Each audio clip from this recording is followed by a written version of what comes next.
ভবিষ্যৎ গড়ার স্বপ্ন সকলের থাকে, তার মধ্যে কিছু মানুষ ভবিষ্যৎ গড়তে আরব অথবা ইউরোপের যে কোনো একটি দেশে পাড়ি দেয়। অনেকে চোরাই পথ বেছে নেয় নিজেদের লক্ষ্য পূরণ করার জন্য, কিন্তু এই চোরাই পথ যে কত কঠিন তার বাস্তব চিত্র দেখলে আপনার হৃদয় নাড়া দিয়ে উঠবে, কণ্ঠ ভারী হয়ে উঠবে। ঠিক সেই রকম সেনেগালের দুই কিশোর চোরাই পথ অবলম্বন করে পড়ে যায় মাফিয়াদের হাতে। তাদের সঙ্গে যে ভয়াবহ ঘটনাগুলো ঘটেছে তা জানতে হলে আমাদের মুভি এক্সপ্লেনটি সম্পূর্ণ শুনতে হবে মন দিয়ে। তবে চলুন শুরু করা যাক আজকের সিনেমা লো ক্যাপিটানো। সিনেমার শুরুতে আমরা দেখতে পাই একটা ছেলে যে ঘুম থেকে উঠছে। পূর্ব আফ্রিকার দেশ সেনেগাল, যেখানে অনেক বড় বড় পরিবার, এই পরিবারগুলোতে সদস্য সংখ্যা অনেক বেশি। তারা ছোট ছোট ঘরে গাদাগাদি করে বসতি করে।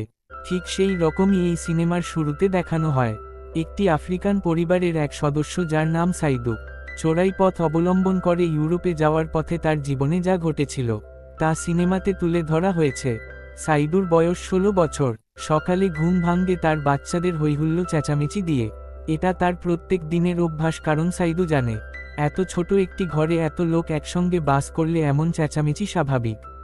তাই সাইদু কিছু মনে করে না এই ব্যাপারে, সহ্য হয়ে গেছে তার। ঘুম থেকে উঠে সাইদু তার টি-শার্টটি হাতে নিয়ে বেরিয়ে পড়ে এবং পাশের বাড়ি থেকে চাচাতো ভাই মুসাকে ডেকে নেই। তারা বাড়ির বাইরে বেরিয়ে যাওয়ার সময় সাইদুর মা জিজ্ঞেস করে, তোমরা কোথায় যাচ্ছ? সাইদুর তার মাকে বলে, আমরা ফুটবল খেলতে যাচ্ছি। আসলে সাইদু তার মাকে মিথ্যে কথা বলেছে। তারা দুজন দিনমজুরের কাজ করছিল এবং নিজেদের উপার্জনের টাকাগুলো জমিয়ে রাখছিল। তাদের দুজনের স্বপ্ন ছিল ইউরোপের দেশ ইতালিতে গিয়ে অনেক অর্থ উপার্জন করবে এবং নিজেদের সংসারের দুঃখ অভাব অনটন মেটাবে। তাই তারা অনেক কষ্ট করে দিনমজুরের কাজ করে অর্থ উপার্জন করে জমিয়ে রাখছিল, যাতে তারা এই টাকা দিয়ে ইতালিতে পৌঁছাতে পারে। প্রতিদিনের মতো আজও তারা দিনমজুর করে পাওয়া অর্থ তারা একটি নিরাপদ স্থানে লুকিয়ে রেখে দেয়, যেটা ছিল একটি ভাঙা কাঠের পুরনো ঘর, যেখানে তারা তাদের উপার্জিত অর্থগুলো মাটি খুঁড়ে লুকিয়ে রাখত। সেই মতো একদিন টাকা রাখার সময় মুসা টাকাগুলো হাতে নিয়ে গোনার চেষ্টা করে এবং সাইদুকে দেখিয়ে বলে, সাইদু দেখো, এখানে অনেক টাকা আছে যা আমাদের ইতালিতে যাওয়ার জন্য যথেষ্ট। কিন্তু সাইদু মুসার এই কথায় কোনো উত্তর দেয় না এবং মুসাকে বলে, মুসা তাড়াতাড়ি টাকাগুলো রেখে তুমি ওখান থেকে বেরিয়ে এসো, নইলে কেউ দেখে ফেলবে এবং আমাদের জমানো অর্থগুলো নিয়ে নিবে। এরপর সন্ধ্যা বেলা সাইদু ও মুসা দুজনে একটি প্রোগ্রাম দেখতে যায়, যেখানে গানের সঙ্গে তাল মিলিয়ে নাচ করছিল সাইদুর মা, এবং সাইদু সেখানে ডাম বাজাতে শুরু করে দেয়। সাইদু খুব ভালো গান করে ও ডাম বাজাতে পারে। এই কারণেই সাইদু স্বপ্ন দেখে সে ইতালিতে গিয়ে গান করে ডাম বাজিয়ে সাদা চামড়ার লোকেদের পাগল করে দেবে এবং অনেক অর্থ উপার্জন করবে। সাদা চামড়ার লোকেরা তার কাছ থেকে অটোগ্রাফ চাইবে। নীতিকথা, স্বপ্ন দেখা ভালো, নইলে জীবনের কোনো মূল্য থাকে না। স্বপ্নই আমাদের বাঁচতে ও ভবিষ্যৎ গড়তে পথ দেখায়। তাই সাইদু অনেক বড় স্বপ্ন দেখেছিল। যাই হোক, প্রোগ্রাম শেষ করে সাইদু বাড়ি ফিরে মায়ের পাশে বসে এবং একটু ভয় ভয় মনের কথা মাকে জানিয়ে দেয়, মা, আমি ইতালিতে গিয়ে অনেক অর্থ উপার্জন করব, যা দিয়ে আমি আমার নতুন সুন্দর বাড়ি তৈরি করব। আমরা এক ঘরে অনেক কষ্টে ঘুমাই, আর আমার বোনেদের পড়াশোনা করে মানুষের মতো মানুষ তৈরি করতে হবে এবং তাদের ভবিষ্যৎ গড়ে তুলতে হবে। সাইদুর কথাগুলো শুনে তার মা এমন একটা ভাব করে যেন তিনি সাইদুর কোনো কথাই শোনেননি, কিন্তু সাইদু মাকে শোনানোর চেষ্টা করে। একটা সময় সাইদুর মা প্রচণ্ড রেগে যায় এবং সাইদুকে বকাবকি করতে থাকে। সাইদু এরপর দ্বিতীয়বার, যদি তুমি ইউরোপে যাওয়ার কথা বলেছ, তাহলে আমার চেয়ে খারাপ কিছু হবে না, কারণ ইউরোপ যাওয়া মানে নিজের মৃত্যুকে নিজে ডেকে আনা। ইউরোপ যাওয়ার জন্য যে বের হয়েছে সে আর কোনোদিন ফিরে আসেনি। কতজনের লাশ পড়ে আছে ওই মরুভূমিতে, যা ছিল শকুনের খাবার হয়ে গেছে, আর কতজনের লাশ পড়ে আছে মাঝ সমুদ্রে, যা মাছের খাবার হয়ে গেছে। তাই আমি চাই না তুমি এই সমস্ত বুদ্ধি করে ইউরোপে যাও এবং নিজের মৃত্যুকে ডেকে আনো, কারণ সে সময় বৈধ পথে ইউরোপে যাওয়া সম্ভব ছিল না, তাই অবৈধ পথে ইউরোপ যেতে হতো। এই পথে ছিল ভয়ঙ্কর সব বিপদ যা মৃত্যু ডেকে আনত। তাই এই ভয়ঙ্কর বিপদগুলোর মধ্যে পড়ে ছেলে জীবন হারাক তার মা কখনোই এটা চায় না। তাই সাইদুর মা সাইদুকে প্রচণ্ড বকাঝকা করতে লাগে। ইউরোপ যাওয়ার কথা যেন মুখে কোনোদিনও আনা না হয়, সে বিষয়ে হুঁশিয়ারি করে দেয়।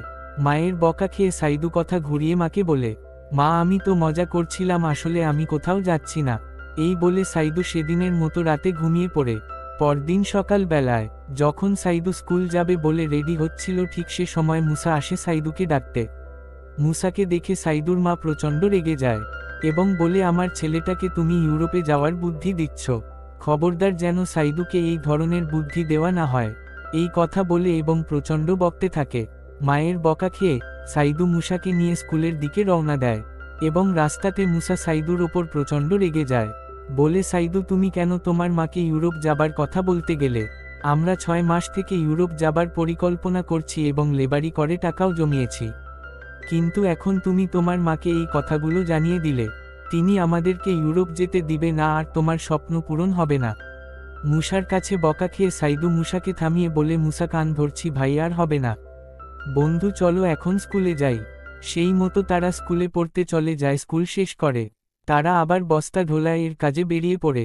কাজ শেষ করে পাওনা টাকা নিয়ে তারা আবার সেই পুরনো ঘরটিতে লুকিয়ে রেখে বাড়ি ফিরে আসে। সাইদুর মা আবারও তার সঙ্গে মুসাকে দেখে বকাঝকা করতে লাগে। মায়ের বকাগুলো দিয়ে সাইদু খুব সুন্দর একটা গান বেঁধে ফেলে এবং তা ডাম বাজিয়ে পাড়ার মোড়ে গাইতে থাকে, যা শুনে আশপাশের ছেলে মেয়েরা নাচতে লাগে। গান শেষ করে দুজনে মিলে সিসকো নামে এক লোকের সঙ্গে দেখা করতে যায়। সিসকো ইউরোপ সম্পর্কে অনেক জ্ঞান রাখে, ইউরোপ সম্পর্কে অনেক তথ্য তার কাছে পাওয়া যাবে। ইতালিতে যাওয়া ঠিক হবে কিনা সাইদু সে বিষয়ে তথ্য জানতে চাই, কিন্তু সিসকো তাদের দুজনকে জানায়, তোমরা ইউরোপ সম্পর্কে যা জানো সেটা সম্পূর্ণ ভুল, কারণ ইউরোপ অত্যন্ত ঠান্ডা দেশ। সেখানে কোন মানুষ কাউকে সময় দেয় না, যে যার কাজে ব্যস্ত। সেখানে খাবার দাবার আফ্রিকার চেয়ে অনেকটা আলাদা, ও অনেকে লোক সেখানে রাস্তাতে ঘুমায়। সেখানে সাধারণ মানুষের জীবনের কোন মূল্য নেই। আর আমার হিসেবে তোমাদের ইউরোপ যাবার কথা মাথা থেকে মুছে ফেলা উচিত। সিসকোর কথাগুলো শুনে সাইদু হতাশ হয়ে পড়ে এবং তার স্বপ্নটা ভেঙে যাবে ভেবে নিরাশ হয়ে বাইরে চলে আসে। কিন্তু ওই সময় মুসা সাইদুকে বোঝায়, সাইদু আমরা 6 মাস থেকে ইউরোপ যাওয়ার জন্য পরিকল্পনা করছি এবং অনেক কষ্ট করে টাকা জমিয়েছি।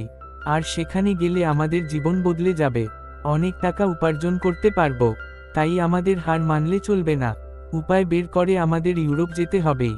মুসার কথা শুনে সাইদুর স্বপ্নগুলো আবার জেগে ওঠে। সাইদু মুসাকে জানাই, ইউরোপ যাবার আগ আমরা একজন জ্যোতিষীর সঙ্গে পরামর্শ করতে চাই। ঠিক সেই মতো তারা একজন জ্যোতিষীর কাছে পৌঁছে যায় এবং জ্যোতিষীর কাছে জানতে চাই আমরা ইউরোপ যেতে চাই, আমাদের সেখানে যাওয়া কি ঠিক হবে? জ্যোতিষী জানায়, আজ রাতে তোমরা তোমাদের দাদু দিদার কবরের সামনে গিয়ে ইউরোপ যাওয়ার কথা জানাবে আর 3 দিন পর আমার কাছে ফিরে আসবে। আমি তাদের আত্মার সাথে কথা বলে জেনে নেব তারা তোমাদের ইউরোপ যাওয়ার অনুমতি দিয়েছে কিনা। জ্যোতিষীর কথা মতো তারা সেই দিন রাত্রে বেলা তাদের দাদু দিদার কবরের সামনে গিয়ে ইউরোপ যাবার অনুমতি চেয়ে নেয় এবং 3 দিন পর সেই জ্যোতিষীর কাছে ফিরে আসে। জ্যোতিষী জানায় তাদের দাদু দিদা তাদেরকে ইউরোপ যাওয়ার অনুমতি দিয়ে দিয়েছে। জ্যোতিষীর কথা শুনে সাইদু উল্লাসে ফেটে পড়ে এবং আনন্দে বলতে থাকে, এবার আমাদের স্বপ্ন পূরণ হবে, আমাদের ইউরোপ যাওয়া থেকে আর কেউ আটকাতে পারবে না। পরদিন তারা বাড়িতে না জানিয়ে ইউরোপ যাবার উদ্দেশ্যে বেরিয়ে পড়ে এবং একটি বাসে উঠে বসে কয়েক ঘন্টা চলার পর বাসটি তাদের মালি দেশের বর্ডার সংলগ্ন এলাকায় পৌঁছে দেয়। এখানে তাদেরকে দেখে একজন মানুষ এগিয়ে আসে। সে জানায়, $100 বিনিময়ে আমি তোমাদের নকল পাসপোর্ট বানিয়ে দিব। তারা কথামতো লোকটিকে $100 দিয়ে দেয় এবং লোকটি তাদের মালি দেশের পাসপোর্ট বানিয়ে দেয় এবং তাদের দুজনের নতুন মালিয়ান নাম দিয়ে দেয়। তাদেরকে জানিয়ে দেয় রাস্তাতে হয়তো পুলিশ চেকিং হতে পারে, তোমরা জানাবে তোমরা মালির অধিবাসী এবং ঝামেলা গুলোকে মিটিয়ে নেবে। এরপর আবারও তারা বাসে উঠে বসে কিছু দূর যাওয়ার পর হঠাৎ করে একজন পুলিশ বাসে উঠে ও সকলের পাসপোর্ট চেক করতে শুরু করে। পুলিশটি মুসা ও সাইদুর পাসপোর্ট চেক করার জন্য চেয়ে নেয় এবং বলে, তোমরা পাসপোর্ট কবে বানিয়েছ আর তোমাদের বাড়ি কোথায়? পুলিশটির কথার উত্তরে সাইদু জানাই, স্যার আমরা তো মালির অধিবাসী আর এই পাসপোর্ট আমরা 2 বছর আগে বানিয়েছি। কিন্তু পুলিশটি দেখতে পাই পাসপোর্টে ছবিতে তাদের যে ড্রেস ঠিক একই ড্রেস তারা সে সময় পরেছিল। তাই পুলিশটির সন্দেহ হয়েও বুঝতে পারে এরা অবৈধ অধিবাসী এবং দুজনের কাছে $100 ঘুষ চেয়ে বসে আর এই টাকা না দিলে তাদেরকে জেলে ভরে দেওয়ার ভয় দেখায়। ঝামেলা এড়াতে তারা পুলিশটিকে $100 ঘুষ দিয়ে দেয়। এরপর তারা নাইজারের আধা গাছ শহরে বাস থেকে নামে এবং নেমেই তারা দেখতে পায় অসংখ্য দালাল এখানে ঘোরাঘুরি করছিল এবং মানুষ পাচারের ব্যবসা চলছে রমরমিয়ে। তাদেরকে দেখার পর একজন দালাল ছুটে আসে এবং তাদের কাছে জানতে চাই তোমরা কোথায় যেতে চাও? তারা জানায় আমরা ইতালিতে যাব।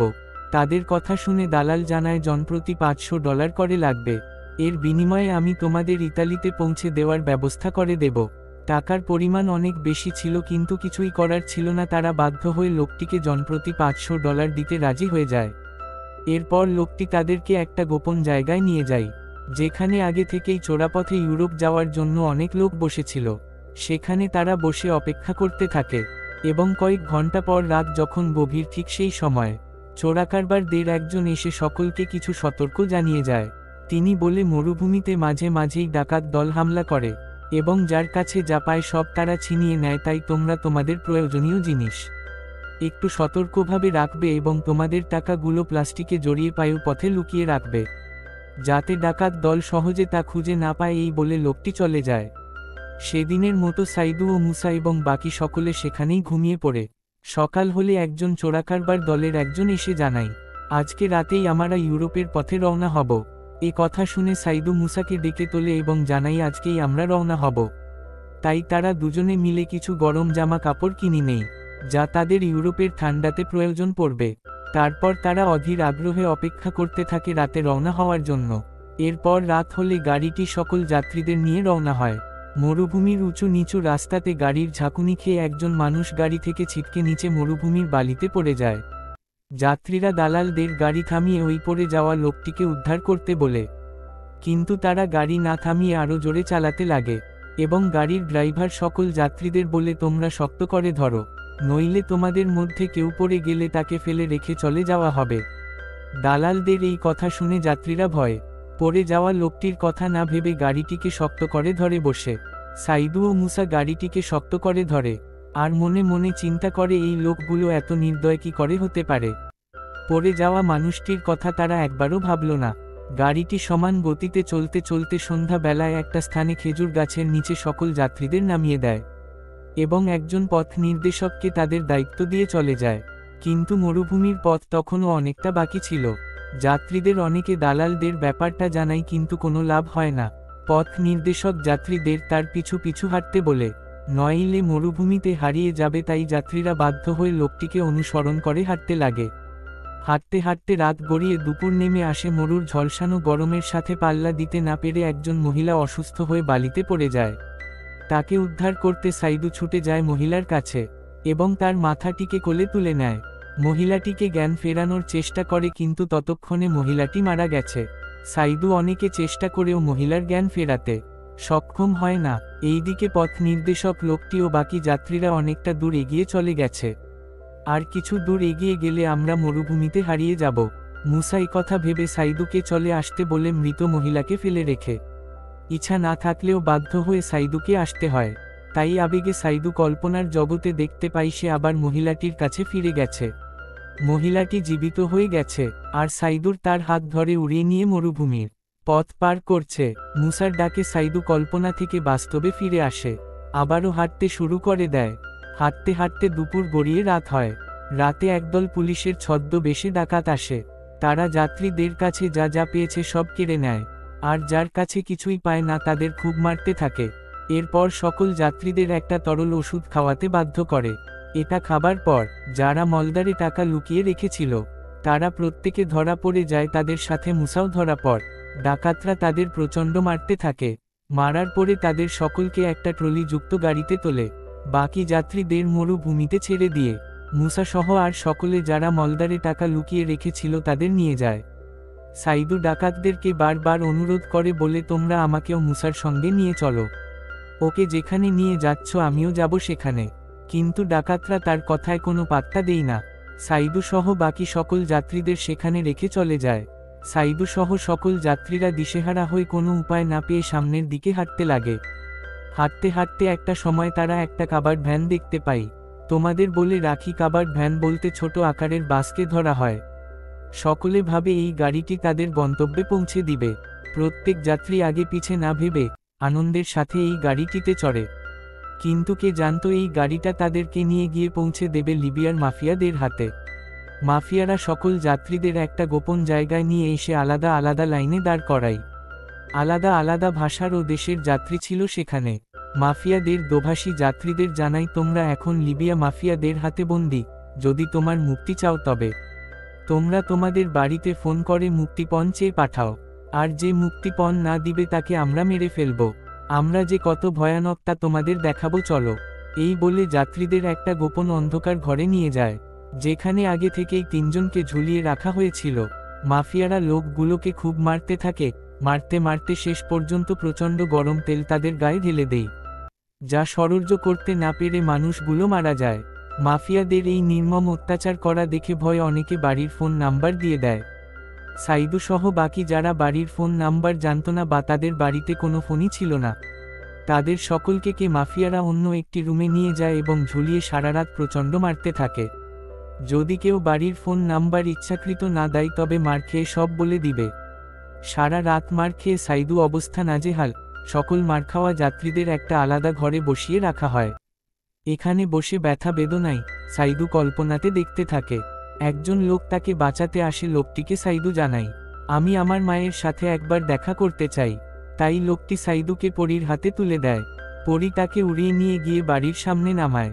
বাড়ির দরজায় দাঁড়িয়ে সাইদুর জোরে জোরে বলতে থাকে, মা আমি ফিরে এসেছি, আমায় ক্ষমা করো, আমি আর বাড়ি ছেড়ে কোথাও যাব না। মায়ের উত্তর না পেয়ে আরও জোরে মা মা করে ডাকতে থাকে, এমনকি কল্পনার মতো বাস্তবেও মা মা করতে থাকে।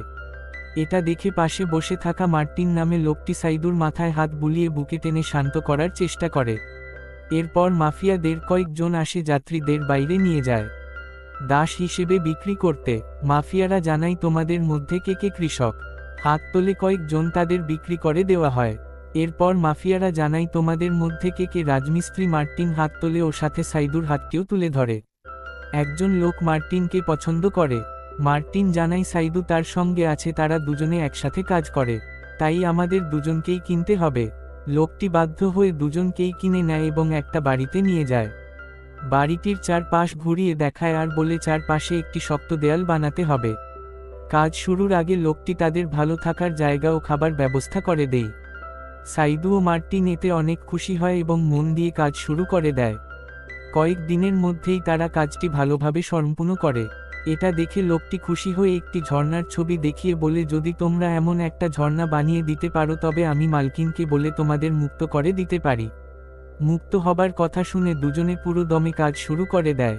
আর দেখতে দেখতে কয়েকদিনের মধ্যে ছবির চেয়েও সুন্দর একটা ঝর্ণা বানিয়ে ফেলে। বাড়ির মালকিন এটা দেখতে আসে এবং অত্যন্ত খুশি হয়ে দুজনকে মুক্ত করে দেয়। মুক্তি পেয়ে দুজনে লিবিয়ার ট্রিপলি শহরে চলে যায়। এখানে সাইদু মুসাকে খুঁজতে থাকে, প্রত্যেকের কাছে বলতে থাকে, তোমরা কি কেউ মুসা নামে সেনেগালের কোনো ছেলেকে দেখেছ? সে আমার বন্ধু। বেশিরভাগ লোক দেখেনি জানাই। সাইদু নিরাশ হয়ে বসে পড়ে। এই সময় এক বৃদ্ধ জানাই, পাশেই সেনেগাল সম্প্রদায়ের বসতি, তুমি সেখানে খোঁজ নিয়ে দেখতে পারো, হয়তো সেখানে তুমি তোমার বন্ধুকে খুঁজে পেতে পারো। কথাটি শোনা মাত্রই সাইদু সেখানে মুসাকে খুঁজতে যাবে। ঠিক এই সময় মার্টিন জানাই, সাইদু আমি আর এখানে থাকতে পারবো না, আমাকে ইতালির উদ্দেশ্যে রওনা দিতে হবে। আর শোনো সাইদু, ইতালিতে আমি কোথায় থাকব? মার্টিন ঠিকানা বলে বিদায় জানিয়ে চলে যায়। আর সাইদু পাশের সেই সেনেগাল সম্প্রদায়ের কাছে এসে জনে জনে বলতে থাকে, তোমরা মুসা নামে কোন ছেলেকে কি দেখেছ? সকলে জানাই মুসা নামে কোনো ছেলে এখানে আসেনি। তবে একজন মহিলা জানাই, পাশেই আরও একটি সেনেগাল সম্প্রদায় আছে, তুমি সেখানে খোঁজ নিয়ে দেখতে পারো। সাইদু মুসাকে খুঁজতে সেখানে যাবে। এই সময় সম্প্রদায়ের প্রধান জানাই, তুমি চাইলে আমাদের এখানে থাকতে পারো। সাইদু ধন্যবাদ জানিয়ে সেখান থেকে চলে যায়। সেখানেও কেউ মুসার ব্যাপারে কিছু বলতে পারে না। তবে একজন লোক সাইদুকে ইস্পাত শ্রমিকদের কাছে গিয়ে খোঁজ নিতে বলে, তারা হয়তো কিছু বলতে পারবে। সেখানে ছুটে যায়, কিন্তু সেখানেও কেউ মুসার ব্যাপারে কোন কথাই বলতে পারে না। তাই সাইদু নিরাশ হয়ে প্রথম সম্প্রদায়ের কাছে ফিরে আসে এবং সেখানে থাকতে শুরু করে। কিছুদিন থাকার পর আর্থিক অনটনের কারণে রাজমিস্ত্রির কাজ শুরু করে, আর সুযোগ পেলেই মুসাকে খুঁজতে শুরু করে। এইভাবে বেশ কিছুদিন কেটে যাবার পর একদিন সাইদু কাজে যাবে বলে রেডি হচ্ছে। হঠাৎ করে একজন জানাই, এই মাত্র একজন সেনেগাল ছেলে এখানে এসেছে। কথাটি শোনা মাত্রই সাইদু সেখানে ছুটে যায় এবং দেখতে পাই কেউ একজন চাদর মুড়ি দিয়ে শুয়ে আছে। সাইদু চাদর সরাতেই দেখতে পায় এটাই মুসা, তার বন্ধু। মুসাকে খুঁজে পেয়ে বুকে জড়িয়ে ধরে বলে, তুমি কোথায় ছিলে? মুসা তার চোখ দুটি মেলে দেখে সাইদু তাকে ডাকছে। প্রথমে তারা এটা স্বপ্ন মনে হলেও চোখ দুটো মুছে ভালো করে দেখে, হ্যাঁ এটা সাইদু, বাস্তবেই সে তাকে ডাকছে। সাইদুকে দেখে মুসা কান্না করতে থাকে আর ব্যথায় কাতরে ওঠে। সাইদু বলে, ভাই মুসা তোমার কি হয়েছে? মুসা বলে, আমাকে ডাকাতরা জেলে বন্দি করে রেখেছিল। সেখান থেকে পালাবার সময় ওরা আমার পায়ে গুলি করেছে। সেখান থেকে চাদর মুড়ি দিয়ে লুকিয়ে লুকিয়ে আমি এখানে পালিয়ে এসেছি। আমি হয়তো আর বাঁচব না। সাইদু তুমি আমাকে বাড়ি নিয়ে চলো, সেখানে আমি মায়ের কোলে মাথা রেখে মরতে চাই। সাইদু বুঝতে পারে মুসা মনের জোর হারিয়ে ফেলেছে এবং শারীরিকভাবে দুর্বল হয়ে গেছে। তাই মুসার মনের জোর বাড়ানোর জন্য সাইদু বলে, ভাই মুসা আমরা ইতালির একদম কাছে চলে এসেছি। শুধু সমুদ্রটা পার করলেই আমরা আমাদের স্বপ্নের দেশে ইতালিতে পৌঁছাবো। আমরা ইতালিতে ভবিষ্যৎ গড়ে তোলার কতই না স্বপ্ন দেখেছি, আর কত কষ্ট করে জীবন বাজি রেখে এই অবধি এসেছি। মুসা তুমি কি চাও স্বপ্নের এত কাছে এসে আমরা ফিরে যাই? সাইদুর কথা শুনে মুসা মনে আবার জোর ফিরে পায়। সাইদুকে বলে, সাইদু তুমি আমাকে বাঁচাও ভাই, আমি এই পা নিয়ে হাঁটতে পারছি না। প্রচণ্ড ব্যথা আর ক্ষতস্থানের ঘা বেড়ে চলেছে। সাইদু বলে, তোমার কিছু হবে না ভাই, আমি তোমাকে হাসপাতালে নিয়ে যাব, চিকিৎসা করিয়ে ঠিক করে দেব, তুমি চিন্তা করো না মুসা। মুসা সাইদুকে জানাই, আমি আগেই হাসপাতালে গিয়েছিলাম, কিন্তু তারা আমাকে ভর্তি নেয়নি ও চিকিৎসা করেনি। এখানে কালো চামড়ার লোকেদের চিকিৎসা হয় না সাইদু। তাই বাধ্য হয়ে সাইদু মুসাকে নিয়ে একজন হাতুড়ে ডাক্তারের কাছে যায়। ডাক্তার মুসার পায়ে ব্যান্ডেজ করে আর ব্যথার ওষুধ দিয়ে বলে, খুব তাড়াতাড়ি মুসার পায়ের অপারেশন করতে লাগবে, বেশি দেরি করলে পাটা কাটা পড়ে যাবে। তাই সাইদু ঠিক করে এখানে যখন মুসার পায়ের অপারেশন হবে না, তবে ঠিক আছে ইতালি গিয়েই মুসার পায়ের অপারেশন করাবো। তাই অতি দ্রুত সাইদু মুসাকে নিয়ে বেরিয়ে পড়ে ইতালির উদ্দেশ্যে। একদল চোরা কারবারির দলকে খুঁজে বের করে যারা টাকার বিনিময়ে সমুদ্র পার করে। সাইদু চোরা কারবারদের প্রধানকে তার জমানো টাকাগুলো দিয়ে দেয়, যা সে লিবিয়ার ট্রিপলি শহরে রাজমিস্ত্রি করে উপার্জন করেছে। চোরা কারবারিদের প্রধান টাকাটা হাতে নিয়ে সাইদুকে বলে, দেখো ভাই এই টাকায় শুধু একজন ইতালিতে যেতে পারবে। সাইদু বলে, দয়া করে আমাদের দুজনকেই যাবার ব্যবস্থা করুন। আমার ভাই মুসা এই দেখো তার পায়ের অবস্থা খুব খারাপ, তাড়াতাড়ি অপারেশন না করলে ওর পাটি কাটা পড়ে যাবে। এটা দেখে চোরাকারবারি প্রধানের দয়া হয়। সে বলে, আচ্ছা ঠিক আছে, আমি তোমাদের দুজনের যাবার ব্যবস্থা করে দিতে পারি, কিন্তু শর্ত হলো তোমাকে এই জাহাজটি চালিয়ে ইতালিতে নিয়ে যেতে হবে। সাইদু জানাই, আমি জাহাজ চালানো তো দূরের কথা, এই প্রথম সামনে থেকে জাহাজ দেখলাম, আমি এই জাহাজটি চালাতে পারবো না। চোরাকারবারির প্রধান বলে, তবে তোমাদের দুজনের মধ্যে একজন ইতালিতে যেতে পারবে। উপায় না পেয়ে সাইদু, আচ্ছা আমি জাহাজ চালাবো। প্রধান খুশি হয়ে ক্যাপ্টেনকে নির্দেশ দেয়, এই ছেলেটাকে জাহাজ চালানোর ব্যাপারে সব বুঝিয়ে দাও। আসলে তারা চোরাইপথে পুলিশের হাত থেকে বাঁচতে সাইদুর উপর দায়িত্ব দিয়ে কেটে পড়তে চাই। সেই মতো ক্যাপ্টেন সাইদুকে সব কিছু দেখিয়ে বুঝিয়ে দেয় আর বলে, আমি জাহাজটিকে অটোপাইলট করে দিচ্ছি, তুমি শুধু স্টিয়ারিং ধরে থাকবে, জাহাজটি আপন গতিতে চলতে থাকবে ও ইতালিতে পৌঁছে যাবে। বন্ধুরা তোমাদের জানিয়ে রাখি, জাহাজের অটোপাইলট মুভ করলে জাহাজটি নিজে থেকে আপন গতিতে চলতে পারে। তুমি শুধু ডানে বামে আর উপকূল বরাবর জাহাজটিকে কন্ট্রোল করবে। যাই হোক, যাত্রী বোঝায় জাহাজটি মাঝ সমুদ্রে রওনা দেই। সমুদ্রের বড় বড় ঢেউ জাহাজটি ওপর আছড়ে পড়ছে, যাত্রীরা ভয়ে চিৎকার করে ওঠে আর মনে হচ্ছে এই বুঝি জাহাজটি ডুবে যাবে। সাইদু সকলকে শান্ত করে আর বলে, আমি তোমাদের নির্ভয়ে ইতালিতে পৌঁছে দেব। সাইদু মনে মনে ভাবে, এতগুলো মানুষের জীবন রক্ষার দায়িত্ব আমার হাতে, হে ঈশ্বর তুমি দেখো আমি যেন সকলকে ঠিক মতো ইতালিতে পৌঁছে দিতে পারি। সমুদ্রের উঁচু উঁচু ঢেউ আর প্রবল বাতাস জাহাজটি প্রায় ডোবে ডোবে ভাব। তার মধ্যে দিয়ে জাহাজটি সামনের দিকে চলতে থাকে। এর মধ্যে একজন প্রেগনেন্ট মহিলার জাহাজের ধাক্কায় ব্লিডিং শুরু হয়। সাইদু জাহাজ থামিয়ে মহিলাকে শান্ত করে, আর এর মধ্যে একজন জানাই ইঞ্জিন রুমে কয়েকজন লুকিয়ে জাহাজের ধাক্কা আর ইঞ্জিনের ঝলসানো গরমে তাদের অবস্থা মৃতপ্রায়। উপায় না পেয়ে সাইদু ইতালি সহ আশপাশের সকল কোস্টগার্ড কন্ট্রোল হেল্পলাইনে ফোন করে।